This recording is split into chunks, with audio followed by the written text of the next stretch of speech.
హిడ్మా గత కొన్ని రోజులుగా వినిపిస్తున్న పేరు ఇది. దండకారణ్యంలో కీలకమైన నేత హిడ్మా. అతను స్కెచ్ వేస్తే ఖచ్చితంగా పని జరిగి తీరాల్సిందే. అటువంటి వ్యక్తి మొన్న పోలీసుల ఎన్కౌంటర్లో చనిపోయిన విషయం మనందరికీ తెలిసిందే. ఇప్పుడు హిడ్మాని ఎవరు రీప్లేస్ చేయనున్నారు? హిడ్మా తర్వాత ఆ స్థానంలోకి వచ్చే నేత ఎవరు? ఆ దండకారణ్యంలో ఉన్న నేతల్ని, ఆ దళాలని ముందుకు నడిపించే వ్యక్తి ఎవరు? ప్రస్తుతం ఇదే ప్రశ్నార్థకంగా మారింది. దీనికి సంబంధించి ఒక కొత్త పేరు తెరపైకి వస్తుందని చెప్పుకోవచ్చు.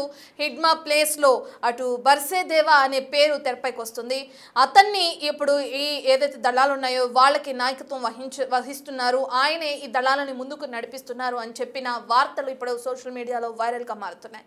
హిడ్మా మరణం తర్వాత ఇప్పుడు ఆ దండకారంలో ఉన్న ఆ దళాలన్నింటినీ నడిపించేది దేవా అనే వ్యక్తే అని చెప్పి కూడా ఇప్పుడు సంచలనం సృష్టిస్తున్న టాపిక్గా సోషల్ మీడియాలో హాట్ టాపిక్ అవుతుందని చెప్పుకోవచ్చు. హిడ్మా మరణం తర్వాత ఇప్పుడు ఇతని పేరు తెరపైకి వస్తుంది. ఇతని ఫోటోనే మనం బిగ్ టీవీ స్క్రీన్ పైన విజువల్స్లో భాగంగా చూస్తున్నాం. మావోయిస్టుల ఉనికి ప్రమాదంలో పడిందని రాజకీయ వర్గాల్లో విస్తృతంగా ఒక పక్కన చర్చ జరుగుతుంది. మరో పక్కన కీలకమైన నేత అటు హిడ్మా మృతితో తమకి నాయకుడు లేడు, తమ దళాల్ని ముందుకు నడిపించేది ఎవరు అనే ప్రశ్నార్థకంగా మారింది మావోయిస్ట్ దళం అని చెప్పుకోవచ్చు. ఇప్పుడు హిడ్మా స్థానాన్ని ఆ పార్టీ కీలక నేత, టాప్ కమాండర్గా కొనసాగుతున్న బర్సీదేవా భర్తీ చేయబోతున్నాడనే ప్రచారం జోరందుకుంది. ఇందుకు సంబంధించి సోషల్ మీడియాలో పోస్టులు సైతం వైరల్గా మారుతున్నాయి. హిడ్మా సొంతూరున అయిన పూవర్తి గ్రామానికి చెందిన బర్సీదేవా 30 ఏళ్లకు పైగా ఇదే దళంలో కొనసాగుతున్నాడు. అతనికి హిడ్మాతో పరిచయాలు కూడా ఉన్నట్లు సమాచారం అందుతుంది. హిడ్మాతో కలిసి అనేక ఆపరేషన్స్ లో పాల్గొన్నట్లుగా కూడా మనకి సమాచారం ఉంది. ఇక నుంచి హిడ్మా పాత్రను బర్సీదేవా పోషించబోతున్నట్లుగా కూడా తెలుస్తుంది. కానీ ఆయనపై ఏదైతే ఆయన ఈ ప్లేస్ని రీప్లేస్ చేస్తున్నారు, హిడ్మా ప్లేస్ని అనే దానిపై ఇప్పటి వరకు అటు మావోయిస్టు సంఘాల నుంచి కానీ, మావోయిస్టు దళాల నుంచి కానీ, పోలీస్ అధికారుల నుంచి కానీ ఎటువంటి సమాచారం అయితే మనకు అందలేదు. అయితే ఇప్పుడు బర్సీదేవాకి సంబంధించిన ఈ ప్రకటన కేవలం సోషల్ మీడియాలో మాత్రమే ట్రెండింగ్గా ఉంది. సోషల్ మీడియా పోస్టుల వరకే పరిమితమైంది. హిడ్మా దండకారణ్యంలో కీలకమైన నాయకుడు అని స్కెచ్ వేస్తే ఖచ్చితంగా పని జరగాల్సిందే అని చెప్పి ఇంతకుముందు మనం చెప్పుకున్నాం. అటువంటి చురుకైన మావోయిస్టు నేత ఏపీలోని మారేడుమిల్ అటవీ ప్రాంతంలో జరిగిన ఎన్కౌంటర్లో కన్నుమూసిన విషయం మనందరికీ తెలిసిందే. దీంతో హిడ్మా మరణం మావోయిస్టు పార్టీకి కోలుకోలేని దెబ్బ తగిలింది. ఆయన మృతితో మావోయిస్టుల ఉనికి ప్రమాదంలో పడింది. రాజకీయ వర్గాల్లో కూడా దీనికి సంబంధించి విస్తృతంగా చర్చ జరిగిన సంగతి మనందరికీ తెలిసిన విషయమే. ఇప్పుడు హిడ్మా ప్లేస్లో మరో నేత తెరపైకి వస్తున్నాడు. ఆయన ప్లేస్లో ఇటు బర్సీదేవాని రీప్లేస్ చేయబోతున్నారు. ఆయన ఈ బాధ్యతలను తీసుకోబోతున్నాడని చెప్పి కూడా మనకి సమాచారం అందుతుంది. ఇదంతా సోషల్ మీడియాలో వైరల్గా మారింది, కానీ ఎటువంటి అధికారిక ప్రకటన అయితే రాలేదు. సంబంధించిన పూర్తి డీటెయిల్స్ అందించడానికి మా ప్రతినిధి సురేష్ అందుబాటులో ఉన్నారు. రైట్ సురేష్, హిడ్మా ఎన్కౌంటర్ తర్వాత ఆ ప్లేస్లోకి వచ్చేది ఎవరు అనేది ప్రధానంగా వెలువెత్తిన ప్రశ్న అని చెప్పుకోవచ్చు. ఆ ప్రశ్నకి సమాధానంగా బర్సీదేవా పేరు తెరపైకి వస్తుంది. దీన్ని ఎంతవరకు కరెక్ట్ అనుకోవచ్చు? కేవలం సోషల్ మీడియాలో ప్రచారాల వరకే ఇది మిగిలింది అనుకోవచ్చా, లేదంటే ఇప్పటికే మావోయిస్టు దళాల నుంచి కానీ ఇక్కడ ఉన్న సంఘాల నుంచి కానీ వస్తున్న ప్రకటనగా భావించవచ్చు అంటారా సురేష్? చాలా కీలకమైన వ్యక్తి మావోయిస్టు పార్టీకి. ఆయన ఎన్కౌంటర్ తర్వాత దళపతి ఎవరు అనే దానికి సంబంధించి మావోయిస్టు పార్టీలో చర్చ జరిగినట్టు తెలుస్తుంది.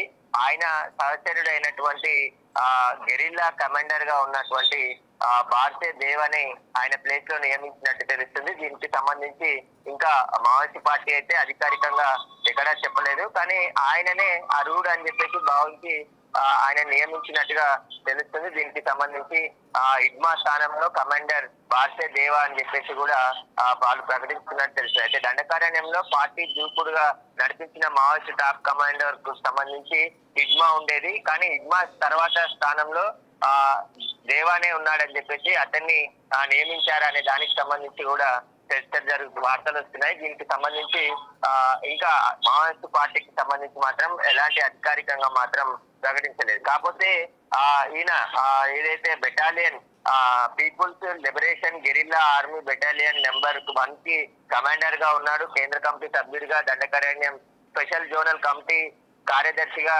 హిడ్మా ప్రమోట్ అయిన తర్వాత బెటాలియన్ నెంబర్ 1 కు కమాండర్ గా దేవాకు పార్టీ బాధ్యతలు అప్పగించిందని చెప్పేసి కూడా తెలుస్తుంది.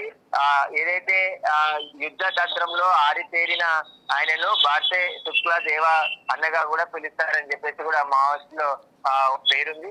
కాబట్టి హిడ్మా తర్వాత దేవానే తగిన వ్యక్తి అని చెప్పేసి కూడా మావోయిస్టు పార్టీ భావిస్తున్నట్టు తెలుస్తుంది. ఇదొక వైపు అయితే తెలంగాణలో దాదాపు 33 మంది పైగా మావోయిస్టులు తెలంగాణ డీజీపీ శ్రీధర్ రెడ్డి ముందు లొంగిపోయినట్టు తెలుస్తుంది. పెద్ద సంఖ్యలో మావోయిస్టులు లొంగిపోవడం ఇప్పుడు పార్టీకి పెద్ద దెబ్బ అనే చెప్పొచ్చు. ఇప్పటికే ఆపరేషన్ కగార్ నడుస్తుంది కాబట్టి చాలా మంది మావోయిస్టు పార్టీ వీడి జనాలలోకి వచ్చి తుపాకులు పట్టుకొని యుద్ధం చేయాల్సిన పరిస్థితి లేదు. కాబట్టి ఖచ్చితంగా మా పోరాట పంట మార్చుకొని ప్రజల్లో ఉండి మేము లొంగిపోయిన మావోయిస్టులు చెప్తున్నటువంటి మాటలు ఇవి. కాబట్టి వాళ్ళు ప్రజల్లో ఉండే ప్రజల కోసం పోరాటం చేస్తామని చెప్పేసి చెప్తున్నారు. కానీ ఇప్పుడు మళ్ళీ ఇంకా ఏదైతే ఛత్తీస్గఢ్, ఒడిశా సరిహద్దుల్లో ఉన్నటువంటి మావోయిస్టులు చాలా మంది ఇప్పటికే లొంగిపోవడం జరిగింది. ఇంకా ఉన్న వాళ్ళకి సభ్యుడిగా మాత్రం హిడ్మా ప్లేస్ లో దేవాన్ని నియమిస్తున్నట్టు తెలుస్తుంది. ఖచ్చితంగా ఈయన కూడా ఎస్ సురేష్, మీరు చెప్పినట్లుగానే హిడ్మా ప్లేస్ని బర్సీదేవా రీప్లేస్ చేసే అవకాశం ఉంది అని చెప్తున్నారు. కొంతమందికి ఆయన ట్రైనింగ్ ఇస్తున్న వీడియోని కూడా మనం చూస్తున్నాం. అయితే ఇప్పటికే ప్రధాన నేతలు ఎవరైతే ఈ దళాలను నడిపిస్తున్న ప్రధాన నాయకులు మృతి చెందుతున్న క్రమంలో బర్సీదేవా ఒకవేళ ఆ బాధ్యతలు తీసుకుంటే దళాన్ని ఏ విధంగా ముందుకు నడిపించే అవకాశం ఉంది? ఒక పక్కన కేంద్ర ప్రభుత్వం ఆపరేషన్ కకార్లో భాగంగా చర్యలు చేపడుతుంది. ఇప్పుడు బర్సీదేవా పేరు తెరపైకి వస్తున్న నేపథ్యంలో ఏ విధంగా ఉండే అవకాశం కనిపిస్తుంది అనుకోవచ్చు సురేష్? అంటే దేవా కూడా హిడ్మా లాగానే అతనికి సంబంధించి ఏదైతే యాక్టివ్ గా ఆపరేషన్ నిర్వహించడం కావచ్చు, గెరిల్లా దాడులు కావచ్చు, ఇవన్నీ కూడా చాలా చురుకుగా పాల్గొనేవాడు అని చెప్పేసి కూడా మావోయిస్టు వర్గాలు చెప్తున్నాయి. అందుకే దేవాని హిడ్మా స్థానంలో నియమించాలని చెప్పేసి కూడా చర్చ జరుగుతున్నట్టు తెలుస్తుంది. ఒకవైపు ఏమో మార్చు డెడ్ లైన్ పెట్టుకొని కేంద్ర బలగాలు ఆపరేషన్ కగార్ నిర్వహిస్తున్నాయి. 2026 మార్చి వరకు మావోయిస్టులను పూర్తిగా అంతం చేస్తామని చెప్పేసి కేంద్ర హోంమంత్రి అమిత్ షా ఒకవైపు ప్రకటన చేస్తున్నారు. కానీ ఉన్న మావోయిస్టులను కాపాడుకొని అక్కడ కంటిన్యూగా మా పోరాటం కొనసాగిస్తాము, హిడ్మా మరణిస్తే మరొక దేవాని ఆయన ప్లేస్ లో నియమించుకొని పార్టీని ముందుకు తీసుకెళ్తాము అని చెప్పేసి కూడా చెప్తున్నట్టు తెలుస్తుంది. దీనికి సంబంధించి హిడ్మా ఆయన భార్య మండకం రాజేలు అయితే వీరు అనారోగ్యం కారణంతో విజయవాడకు వచ్చిన సందర్భంలో అక్కడ వారి సమాచారం తెలుసుకొని వారిని తీసుకెళ్లి ఎన్కౌంటర్ చేసి మారేడుమిల్లి ఎన్కౌంటర్ కట్ట అల్లారని చెప్పేసి ఇప్పటికే అభయ్ పేరుతో మావోయిస్టు పార్టీ లేఖ రిలీజ్ చేయడం జరిగింది. కాబట్టి ఇప్పటి వరకు ఒకవైపు మావోయిస్టులు లొంగిపోతూ ఉన్నారు, ఉన్న మావోయిస్టులని కాపాడుకొని ఖచ్చితంగా పోరాటం కొనసాగించాలని చెప్పేసి కూడా మావోయిస్టు పార్టీ నిర్ణయించుకున్నట్టు తెలుస్తుంది. కానీ తెలంగాణలో కూడా ఈ రోజు భారీ స్థాయిలో మావోయిస్టులు లొంగిపోయారు. మరికొద్ది సేపట్లోనే మీడియా సమావేశంలో డీజీపీ శ్రీధర్ రెడ్డి పూర్తి వివరాలు వెల్లడించబోతున్నారు. అందులో కేంద్ర కమిటీ సభ్యులు ఉన్నారు, చాలా మంది కేంద్ర కమిటీ సభ్యులు ఉన్నారు. వారందరూ కూడా మావోయిస్టులు సీఎం రేవంత్ రెడ్డి విజ్ఞప్తి మేరకు చాలా మంది మావోయిస్టులు లొంగిపోతున్నారని గతంలోనే డీజీపీ చెప్పడం జరిగింది. ఈ రోజు లొంగిపోయిన దాంట్లో ఆజాద్, అదేవిధంగా అప్పాసి నారాయణ, ఎర్రాళ్ళు వంటి అగ్రనేతలు కేంద్ర కమిటీకి సంబంధించిన నాయకులు ఉన్నట్టు తెలుస్తుంది. కాబట్టి ఖచ్చితంగా ఒకవైపు లొంగిపోతున్నారు, మరోవైపు హిడ్మా ప్లేస్ లా ఎవరు అనేది చర్చ కూడా జరుగుతుంది. కాబట్టి ఇప్పుడు మావోయిస్టు పార్టీ అధికారికంగా ఒక నోటు విడుదల చేస్తే దేవానే హిడ్మా ప్లేస్ లో నియమించారు అనే దానికి సంబంధించిన సమాచారం తెలిసే అవకాశం ఉంది. హిడ్మాతో పాటు దేవా కూడా సరైన అంటే మావోయిస్టు పార్టీ పట్ల ఎంతో కాలం నుంచి పనిచేస్తున్నారు. కాబట్టి గెరిల్లా దాడులు కావచ్చు, మావోయిస్టుల దాడులకు సంబంధించిన కీలకమైన ఆపరేషన్ లో దేవా కూడా పాల్గొన్నాడు, చురుకుగా యాక్టివిటీస్ నిర్వహించేవాడు అని చెప్పేసి కూడా మావోయిస్టు వర్గాలు చెప్తున్నాయి. కాబట్టి ఖచ్చితంగా ఒకవేళ అధికారికంగా నియమిస్తే ఖచ్చితంగా ప్రకటన వెలువడే అవకాశం ఉంది. సురేష్, ఇప్పుడు ఒకవేళ ఈ బర్సీదేవ్ ఎవరైతే ఉన్నారో ఆయన వీరి దళాలకి నాయకుడిగా నియమితులైతే పోలీసులకి మరో షాక్ అని చెప్పుకోవచ్చా? ఇప్పటికే కొంతమందిని సమకూర్చి వాళ్ళకి ట్రైనింగ్ ఇస్తున్న వీడియోస్ కూడా సోషల్ మీడియాలో వైరల్గా మారినాయి. ఈయన పేరు తెరపైకి వస్తుందని చెప్పి కూడా సోషల్ మీడియాలో ఇప్పటికే హాట్ టాపిక్గా మారింది. ఇప్పుడు ఒకవేళ బర్సీదేవ కనుక ఈ దళాలకి నాయకత్వం వహిస్తే అది పోలీసులకి పెద్ద షాక్ అనుకోవచ్చు అంటారా సురేష్? కేంద్ర ప్రభుత్వమే మావోయిస్టుని అంతమొందించాలి, అంతం చేయాలని చెప్పేసి కగార్ ఆపరేషన్ కొద్ది రోజుల నుంచి చెప్తున్నారు. కర్రగిట్టలని కూడా చుట్టుముట్టి ఉన్న మావోయిస్టులపై కూడా భారీ ఎన్కౌంటర్లు జరిగాయి. చాలా మంది మావోయిస్టులు కూడా ఈ ఎన్కౌంటర్ లో అంతం కావడం జరిగింది.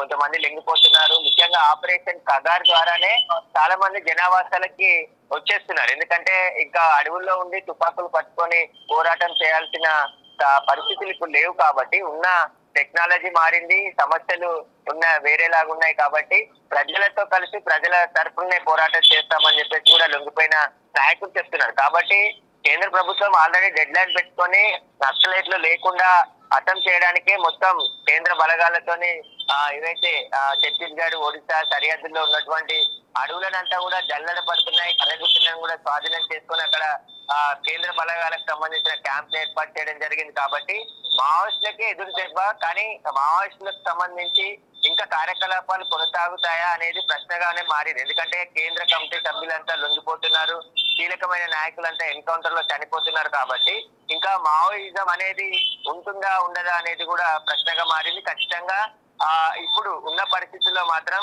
ఎవరిని నియమించినా కూడా మార్చ్ 2026 వరకు ఏదైతే మావోయిస్టులకు సంబంధించిన కార్యకలాపాలు కావచ్చు, భారతదేశంలో మావోయిస్టు పదం అనేది లేకుండా చేస్తామని చెప్పేసి కేంద్ర ప్రభుత్వం చెప్తుంది. కాబట్టి మావోయిస్టులకు సంబంధించిన పోరాటం రూపాంతరం చెందొచ్చు తప్ప మావోయిస్టులను అంతం చేయలేరు అని చెప్పేసి కూడా మావోయిస్టు పార్టీకి సంబంధించి లొంగిపోయిన మాజీ మావోయిస్టులు చెప్తున్నటువంటి పరిస్థితులు, నేరుగానే మాట్లాడుతున్నటువంటి పరిస్థితులు కనబడుతున్నాయి. కాబట్టి గెరిల్లా దాడుల్లో ఇగ్మా తర్వాత దేవా కూడా అంతటి స్థాయిలో దాడులు చేసే సమర్థత, ట్రైనింగ్ ఇవ్వడం, వ్యూహాలు రచించడంలో మావోయిస్టు కార్యాచరణ కావచ్చు, మావోయిస్టులకు సంబంధించిన యాక్షన్ ప్లాన్లు అమలు చేయడం, ఇవన్నీ కూడా దేవాకి ఇగ్మాతో సమానంగా చేసేవాడు. కాబట్టి అతనికి అవకాశం ఇచ్చే ఉండొచ్చు అని చెప్తున్నారు. కానీ ఖచ్చితంగా పోలీసులు ఇప్పటికే ఏదైతే కొత్త రిక్రూట్మెంట్ అనేది మావోయిజం వైపు వెళ్లకుండా గట్టి చర్యలు తీసుకోవడం, ఆదివాసులకు కావచ్చు, గిరిజనులకు కావచ్చు, వారికి అవగాహన కల్పించడం, మావోయిస్టులతో కలిసి వెపన్స్ పట్టుకోవద్దు అని చెప్పేసి వారికి మొత్తం అవగాహన కార్యక్రమాలు నిర్వహిస్తుండడంతో మావోయిజం వైపు వెళ్లే వారిని కంట్రోల్ చేస్తూనే ఉన్నవారు అందరినీ కూడా లొంగిపోవాలని చెప్పేసి డెడ్ లైన్ పెట్టారు. కాబట్టి ఇప్పుడు భారీ స్థాయిలో ఎన్కౌంటర్లు జరుగుతున్నాయి. మావోయిస్టులకు ఒకవేళ ఎదురుపడితే ఎక్స్చేంజ్ ఫైరింగ్ లో చాలా ఎన్కౌంటర్లు జరిగి చాలా మంది అగ్రనాయకులు కూడా ప్రాణాలు కోల్పోయారు. ఇగ్మా లాంటి దళపతే ప్రాణాలు ఎన్కౌంటర్ అయ్యాడు. కాబట్టి మిగతా వారు కొత్త వారు పోవడానికి కూడా భయపడే అవకాశం ఉంటుంది. ఖచ్చితంగా కేంద్ర ప్రభుత్వం ఆపరేషన్ సగార్ ని కంప్లీట్ చేస్తుందని చెప్పేసి కూడా అమిత్ షా కూడా మాట్లాడుతూ చెప్పడం జరిగింది. మార్చి నాటికి భారతదేశంలో మావోయిజం అనేది లేకుండా చేస్తామని చెప్పేసి వారు ఒక డెడ్ లైన్ పెట్టుకొని మరి ఆపరేషన్ కగార్ ని నిర్వహిస్తున్నారు. భారీగా కేంద్ర బలగాలని అడవుల్లో మోహరించి మావోయిస్టు కార్యకలాపాలకు సంబంధించి పూర్తిగా అణచివేయడానికే ప్రయత్నం చేస్తున్నారు. కాబట్టి ఈ తరుణంలో ఎలా ఉండబోతుంది, మావోయిస్టులకు సంబంధించిన ఉనికి ఉంటుందా ఉండదా అనేది ఒక ప్రశ్నగా మారింది. ఖచ్చితంగా ఆపరేషన్ కగార్తోనే చాలా మంది మావోయిస్టులు లొంగిపోతున్నారు. ఈ రోజు తెలంగాణలో కూడా 33 మందికి పైగా మావోయిస్టులు లొంగిపోతున్నారు. కాబట్టి ఖచ్చితంగా అగ్రనాయకులంతా లొంగిపోతే ఇంకా మావోయిస్టు ఉనికి అనేది ఉండడం చాలా కష్టం అనే చెప్పొస్తున్నాం. Right, thank you Suresh. Yes, మనం చూస్తున్నాం ఒక పక్కన దండకారణ్యంలో స్పెషల్ జోనల్ కమిటీ కార్యదర్శి పదవికి అటు ఏదైతే తెరపైకి వస్తున్న బర్సేదేవాని నియమించబడుతున్నట్లుగా కూడా దళాలు ఇప్పటికే తెరపైకి తీసుకొస్తున్న సమాచారం మనకు అందుతుంది. మరో పక్కన తెలంగాణ వ్యాప్తంగా 33 మంది మావోయిస్టులు లొంగిపోయారు. అందులో పలువురు అగ్ర నేతలు ఉన్నట్లుగా కూడా మనకి సమాచారం అందుతుంది. ఇక మార్చి నాటికల్లా ఆ కేంద్రం ఇప్పటికే ఆపరేషన్ కగార్ చేపట్టిన క్రమంలో మార్చి నాటికల్లా అందరినీ కూడా లొంగుబాటు జరిగే వాళ్ళని కూడా మీరు లొంగుబాటు అయిపోవాలని చెప్పి ఇప్పటికే ఆదేశాలు జారీ చేస్తున్నారు. మరో పక్కన మార్చి వరకు కూడా ఈ ఆపరేషన్ పూర్తి చేయాలని చెప్పి కేంద్రం పట్టు బిగించిన విధం కూడా మనం చూస్తున్నాం. హిడ్మా మరణంపై కూడా ఒక పక్కన భిన్నమైన కథనాలు తెరపైకి వస్తున్నాయి. మావోయిస్టు పార్టీ కేంద్ర కమిటీ ఈ సంఘటనపై సంచలన ప్రకటన కూడా విడుదల చేయడం మనం చూసిన విషయమే. హిడ్మా ఆయన భార్యపై కొందరు కావాలని చెప్పి ఇదే విధంగా వాళ్ళు వేరే ప్రదేశంలో ఉన్నప్పుడు కావాలని వారిని అదుపులోకి తీసుకుని నిరాయుధారులుగా ఉన్నప్పుడు వారిని పోలీసులు పట్టుకుని కాల్చి చంపేశారని చెప్పిన ఆరోపణలు కూడా తెరపైకి వస్తున్నాయి. వాళ్ళని కాల్చి చంపేసి అది ఎన్కౌంటర్ గా చిత్రీకరిస్తున్నారు అంటూ కూడా ఇప్పటికే మావోయిస్టుల సంఘం ప్రకటన విడుదల చేసింది. సో ఒక పక్కన ఇటువంటి గందరగోళం నెలకొన్న నేపథ్యంలో హిడ్మా ప్లేస్ లో ఇటు బర్సేదేవా తెరపైకి వస్తున్నారు. ఆయన ఒకవేళ దళాలకి కనుక నాయకత్వం వహిస్తే ఆ దళాన్ని ఏ విధంగా ముందుకు తీసుకెళ్లే అవకాశం ఉంది. ఇప్పటికే వాళ్ళకి కొంతమందిని సమకూర్చి వాళ్ళకి ట్రైనింగ్ ఇస్తున్న వీడియోస్ ను కూడా మనం బిగ్ టీవీ స్క్రీన్ పైన చూస్తున్నాం. బర్సేదేవా కనుక ఈ బాధ్యతల్ని తీసుకుంటే అతన్ని దండకారణ్య స్పెషల్ జోనల్ కమిటీ కార్యదర్శి పదవికి అతన్ని కేటాయిస్తే ఏ విధంగా ముందుకు తీసుకువెళ్తాడు ఈ దళాలను అనేది కూడా ఇప్పుడు తెలియాల్సిన విషయంగా ఉంది. అయితే దీనికి సంబంధించి అటు ఏదైతే మావోయిస్టు సంఘ నేతలు ఉన్నారో వాళ్ళు కానీ లేదంటే పోలీసులు కానీ ఇప్పటి వరకు ఎటువంటి ప్రకటన విడుదల చేయలేదు. కేవలం ఇది సోషల్ మీడియా పోస్టుల వరకే పరిమితమైంది. మరి దేనికి సంబంధించి ముందు ఏమైనా ప్రకటన వచ్చే అవకాశం ఉందా? ఒకవేళ అదే వస్తే ఇప్పటికే ఆపరేషన్ కగార్ చేపట్టిన కేంద్ర ప్రభుత్వం వీళ్ళని ఏ విధంగా ముందుగా ఎదుర్కొనే పరిస్థితి ఉంది అనేది కూడా తెలియాల్సిన అవకాశం ఉంది. ఇప్పుడు వస్తున్న ఈ వార్తలతో తెరపైకి వస్తున్న ఈ పేరుతో దేవా పేరు తెరపైకి వచ్చింది. దీంతో పోలీసులకి కూడా ఒక పక్కన ఒక చిన్నపాటి షాక్ అని చెప్పుకోవచ్చు. ఎందుకంటే ఆపరేషన్ కగార్లో భాగంగా అనేక మందిని మట్టు పెడుతున్నారు మావోయిస్టులని పోలీసులు. మరో పక్కన చాలా మంది లొంగుబాటుకి గురవుతున్నారు. ఇప్పుడు తెలంగాణ వ్యాప్తంగా కూడా 33 మంది దగ్గర లొంగుబాటు అయినట్లుగా కూడా మనం చూస్తున్నాం. ఈ క్రమంలో ఇప్పుడు దళాలకి నాయకత్వం వహిస్తున్నారు బర్సిదేవ.